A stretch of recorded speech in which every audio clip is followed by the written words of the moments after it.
মানুষ বলে কাউকে ঠকালে নাকি বিপরীতে তাকেও ঠকতে হয়, শুধু সময়ের ব্যবধানে তাকেও নাকি ঠকতে হয় যে কিনা মানুষকে ঠকায়, যে কিনা ভীষণ করে একটা মানুষের সাথে দুর্ব্যবহার করে, মানুষকে অবহেলা করে, তাকেও নাকি একটা সময়ের পর অবহেলিত হতে হয়।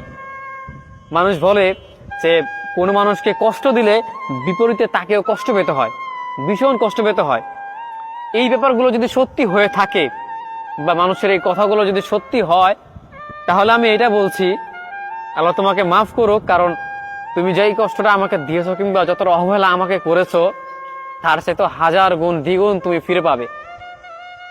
আমি চাই এমনটা না হোক, তবে যে প্রকৃতির নিয়ম, যেহেতু মানুষ বলে, সবাই যেহেতু এই কথাটার উপর নির্ভরশীল যে একটা মানুষকে কষ্ট দিলে বিপরীতে কষ্ট ফিরে পেতে হয়, হয়তো আজ নয়তো কাল নয়তো পরশু নয়তো বা কোনো একদিন, ঠিক তেমনি যদি এই কথাগুলো সত্য হয়ে থাকে, তবে না জানে তোমাকে কতটা কষ্ট পেতে হবে, না জানে তুমিও একদিন কতটা কষ্ট পাবে।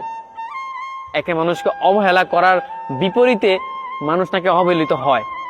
অতএব এই কথাগুলো যদি সত্যি হয়, যেটাকে রেভেন্স অফ নেচার বলে, প্রকৃতি ছাড় দেয় কিন্তু ছেড়ে দেয় না, যদি ব্যাপারটা এমনই হয়, তাহলে আমি চাই আল্লাহ তোমাকে মাফ করো, কারণ না জানি তোমাকে কতবার অবহেলিত হতে হয়।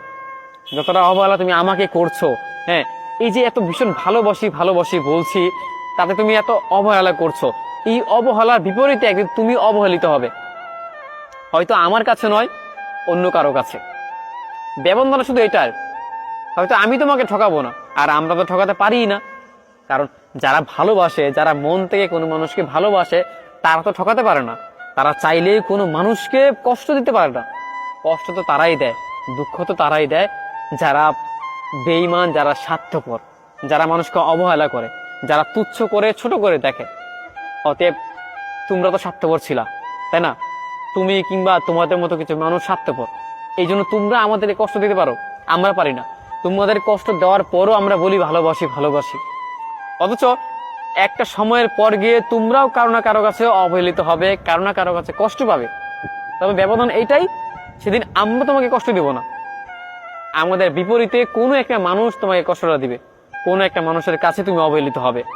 তখন তুমি এটা বুঝতে শিখবে বা এই কথাটার গুরুত্ব বুঝবে যে আসলেই আসলেই মানুষ যা বলে তাও হয়, মানুষকে ঠকালে নিজেকে ঠকতে হয়, এটা সত্যি যদি হয়ে থাকে তখন তুমি এটা বুঝবে, তার আগে নয়। মানুষকে অবহেলা করলেও যদি অবহেলিত হতে হয়, তো সেটা তুমি সেদিন বুঝবে। তবে এটা মনে রেখো যে সেই দিন থেকে আজ পর্যন্ত কিংবা এখন থেকে সেদিন পর্যন্ত, মানে এই সময়টার মধ্যে কখনো তুমি আমাদের দ্বারা কোনো কষ্ট পাবে না, কারণ ভালোবাসার মানুষের দ্বারা কখনো কেউ কষ্ট পায় না। উল্টো কষ্ট তারাই দেয় যে মানুষটা যাকে ভালোবাসে। ভালোবাসার মানুষ কষ্ট দেয়, কিন্তু যে ভালোবাসে সে কখনো কষ্ট দেয় না, উল্টো সে কষ্ট সহ্য করে ফিরে চলে আসে।